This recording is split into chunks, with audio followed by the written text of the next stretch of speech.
Hello everyone, welcome to our YouTube preparation channel. दोस्तों मैं रूबेल और मैं आज आप सबके सामने B Ed entrance Assam university Silchar 2019 का टीचिंग एप्टीट्यूड का क्वेश्चन लेके आया हूँ। सो आप लोग पूरा वीडियो एंड तक देखना और इस चैनल को सब्सक्राइब करना बिल्कुल मत भूलिए। और देखो, ऑनलाइन क्लासेस शुरू हो गया for B Ed entrance Assam university Silchar 2024 के लिए। सो इसको ज्वाइन करने के लिए आपको मंथली फीस ओनली 200 रुपीज़ पे करना होगा थ्रू यूपीआई यानी फ़ोनपे, जीपे या पेटीएम से 9101467653 इस नंबर पे करके इसका स्क्रीनशॉट मेरे व्हाट्सअप नंबर पे भेज देना। मेरा व्हाट्सअप नंबर है 9101467653 ताकि मैं आपको ग्रुप में ऐड कर सकूँ। सो शुरू करते हैं आज का जो पहला क्वेश्चन यानी question number 1। The best way to make class teaching more effective and meaningful. Options are by giving homework in excess या by stopping the student after the school time and having discussion, ये भी गलत है। Option C, by immediate after the class lecture asking question related to the lecture. So ये right answer होगा। Option C is the correct answer. So class lecture के immediate बाद कह सकते हैं आस्किंग क्वेश्चन, उनसे क्वेश्चन पूछना, ठीक है। उसके बाद कह सकते हैं उनका जो फीडबैक आएगा उसको कहेंगे हम लोग मोर इफेक्टिव या कह सकते हैं meaningful learning. Question number 2, if a student alleges against you for showing favouritism in evaluation of script, how would you deal with him or हर। सो देखो, अगर कोई स्टूडेंट आपके ऊपर मतलब कह सकते हैं एलिगेशन लगाता है कि आप फेवरेटिज्म कर रहे दूसरे स्टूडेंट के साथ, कह सकते हैं जब स्क्रिप्ट को इवैल्यूएशन करोगे सो कैसे आप लोग हैंडल करोगे। ऑप्शन ए, देखो option are reject his or her allegation, ये गलत है। ऑप्शन बी, एडाप्टिव या कह सकते हैं एडाप्ट पनिटिव मेजर, तो पनिशमेंट नहीं दे सकते हो, ये भी गलत है। Option C, make effort to reveal his or her position, ये भी गलत है। Option D is the correct answer यानी show his or her answer a book and few more. So इससे क्या होगा, उसका मतलब कह सकते हैं ट्रांसपेरेंसी ये आएगा और वो समझेगा कि उसका सर ने जो मार्क दिया वो सही है, ठीक है, या मैडम ने जो मार्क दिया वो सही है, ठीक है। तो option D is the correct answer. आपके ऊपर मतलब कह सकते हैं ट्रस्ट डेवलप होगा।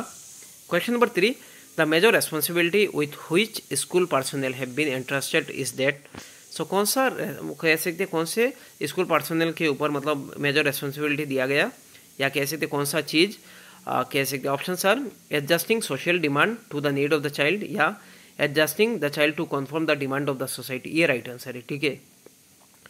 तो मेजर रेस्पॉन्सिबिलिटी स्कूल सिस्टम का क्या है, देखो एडजस्ट करना स्टूडेंट को या चाइल्ड को जो डिमांड ऑफ द सोसाइटी इसके हिसाब से। So option B is the correct answer.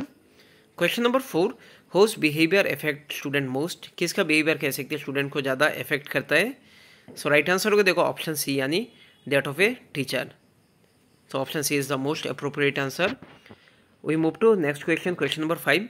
If a student does not complete his or her homework on a regular basis, what will you do to rectify him or her?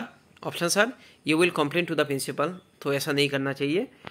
You will call the student in a privacy, तो privacy में उनको बुलाना चाहिए। And explain to them that homework has many advantage, ये सही है, ठीक है। होमवर्क करने से मतलब बहुत फ़ायदा है, तो ये बच्चों को मतलब प्राइवेसी में अकेले में बुला के मतलब कह सकते हैं, ये बात कर सकते हो। So option D is the correct answer. Question number 6, by which method student learn to maximum extent with the utmost speed. So इसका राइट आंसर होगा देखो option D, by doing themselves यानी लर्निंग बाय डूइंग, ये याद रखना। इससे मतलब बहुत स्पीड पे होगा, साथ ही साथ कह सकते हैं वो खुद से मतलब सीखेगा, ठीक है, और मैक्सिमम लर्निंग होगा। Question number 7, which quality of the teacher is likely liked by the student most. So इसका राइट आंसर होगा देखो ऑप्शन बी यानी इम्पार्शियलिटी, ये सबसे मतलब कह सकते हैं बच्चे पसंद करते हैं टीचर का। Question number 8, if a student criticise a teacher in your presence then you would. अगर कोई स्टूडेंट मतलब कह सकते हैं किसी भी टीचर का क्रिटिसाइज कर रहे हैं आपके सामने, तो क्या करोगे।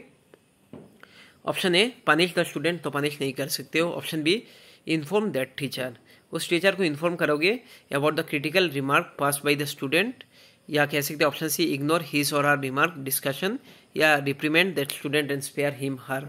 सो राइट आंसर होगा देखो ऑप्शन बी, उस टीचर को कह सकते हैं इन्फॉर्म करोगे जो क्रिटिकल रिमार्क पास कर रहे स्टूडेंट, उसके बाद वो कैसे टैकल कर सकते हैं उनके साथ उस हिसाब से, जैसे प्यार से समझाना, ये सब। So option B is the correct answer. Question number 9 देख लो, a student is very weak in mathematics, what would you like to do help him or her. Option sir you would get an advice from the principal in this context, ये गलत है, ठीक है। Directly आप लोग principal के पास चले जाओगे, उससे एडवाइस मतलब लोगे, तो ये गलत है। Option B you would give proper advice to the parent of the student in this context, या option C you would talk to the student, identify and try to help the student to solve his or her problem in mathematics, ये right answer है, ठीक है। आप उससे बात करोगे, उसका कहाँ पे प्रॉब्लम है वो सॉल्व करने की कोशिश करोगे। So option C is the correct answer. And today's last question, question number 10, in order to raise a standard of education which of the following is vital, कौन सा मतलब बहुत ज़्यादा इंपॉर्टेंट है। सो इसका राइट आंसर होगा देखो अमेंडमेंट इन सिलेबी। बाकी देखो high salaries of the teacher, ये तो होना चाहिए, लेकिन मतलब इससे कह सकते हैं स्टैंडर्ड ऑफ एजुकेशन बढ़ेगा नहीं। Continuous evolution of the student, ये भी सही है, ठीक है। कंटिन्यूअस एंड कम्प्रीहेंसिव इवोल्यूशन होने से ये बेस्ट होता, या continuous evolution of the textbook, या option D amendment in syllabus. So syllabi को अमेंड करोगे, इससे मतलब कह सकते हैं स्टैंडर्ड ऑफ एजुकेशन ये बढ़ेगा। सो आज के लिए इतना ही, थैंक यू सो मच। आप लोग ऑनलाइन क्लास ज्वाइन कर लो, थैंक यू।